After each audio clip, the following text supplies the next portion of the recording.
El 1958, Robert Schuman, un dels pares d'Europa, es va convertir en el primer president de l'Assemblea Parlamentària Europea. Han passat 50 anys i avui Europa i l'Eurocambra influeixen més que mai en la nostra vida i en el futur dels nostres pobles.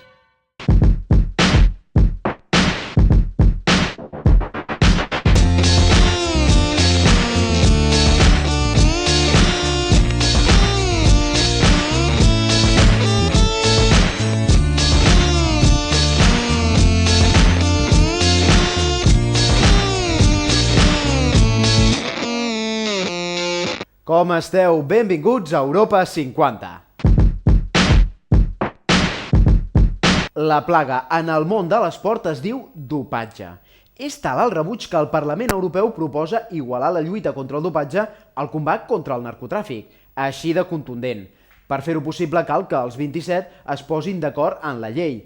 La idea, que arreu de la Unió es persegueixi el tràfic de substàncies dopants il·legals, igual que es fa amb drogues com la cocaïna o l'èxtasis. Una cosa ha de quedar clara, els eurodiputats no consideren els esportistes culpables de la situació.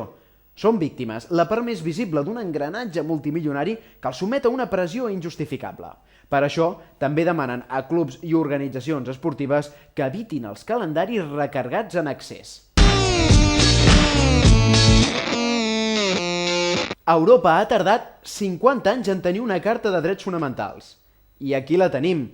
En aquest llibre queden recollits per primer cop tots els nostres drets com a ciutadans de la Unió. El dret a la vida, a la llibertat de pensament, la igualtat entre sexes, la presumpció d'innocència, el dret a votar, la protecció del medi ambient, una llista molt llarga de coses que donem per fetes però que han costat anys de sacrifici. El nostre deure és donar a conèixer els valors de la Carta, sobretot entre els més petits. Per això neix Europa en 6 paraules.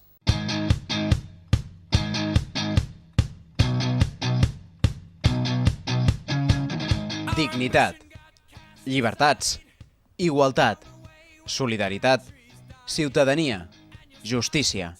Europa en 6 paraules, un cartell que pretén apropar la Carta dels Drets Fonamentals de la Unió Europea a l'alumnat i al professorat dels centres educatius.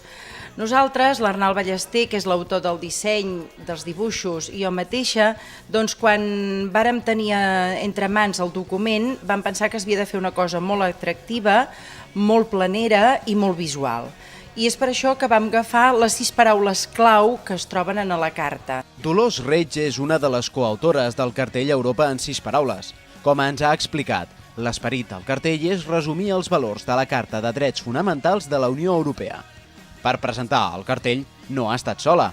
L'han acompanyat diverses persones que estan en contacte permanent amb el món de l'educació. Els hi passem el torn de paraula, que tenien moltes coses a dir. Perquè els ciutadans s'identifiquin en Europa, cal que Europa realment sigui una Europa que destaqui pels drets socials. No només sigui una Europa econòmica, sinó que també sigui una Europa de drets. Els que estem aquí, evidentment, compartim i ens sentim que pertanyem a un mateix àmbit, un mateix país, està claríssim. Tenim la mateixa sensació amb Europa? Tenim aquesta sensació? Nosaltres aquí som tots catalans, no? Si pensem en Europa, tenim aquesta... Jo crec que encara no. Encara no. Sabem que som europeus perquè hi ha una història que en moltes coses és comuna, amb moltes diferències, però que és comuna, però encara no tenim aquest sentiment. I això els grans, com nosaltres, ho hem de fer una mica amb esforç intel·lectual i voluntari. Però amb els nois joves, amb la gent que vosaltres tracteu a les escoles i del que parlàvem avui aquí, no? De la Carta de Drets Fonamentals i ensenyar aquests drets a les escoles, jo crec que aquesta generació és la que realment serà ciutadà o ciutadana europea. El Parlament, no sé per què, recull molt més tot allò que és l'expressió dels ciutadans realment, no? Quan hem hagut d'impulsar els nous projectes educatius, els convenis, els Grundig, el no sé què, no sé quantes, quan la comissió retallava els diners i deia no senyor, només fins aquí, el Parlament sempre deia no senyor, fins aquí, i al final ens quedàvem més o menys aquí. Però és gràcies. I el Consell deia fins aquí. Exacte, i el Consell deia fins aquí. Són els que paguen, perdona. Exacte, són els ministres.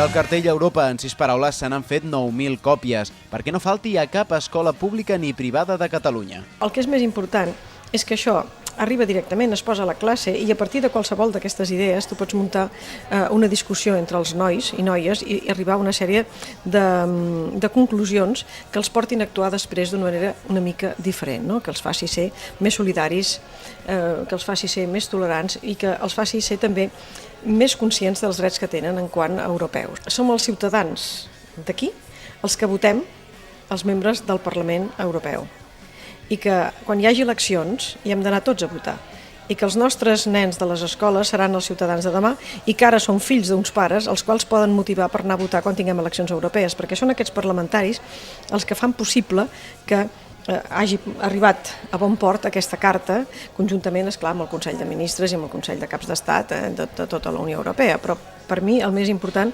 és que els nanos sàpiguen que tenen uns deures, que és anar a votar, tenir els nostres representants al Parlament Europeu i que aquests, al moment determinat, defensin els nostres drets i les nostres necessitats al Parlament Europeu.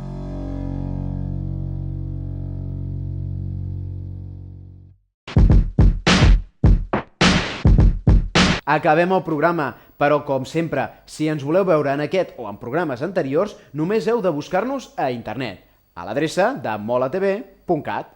Fins la propera, europeus!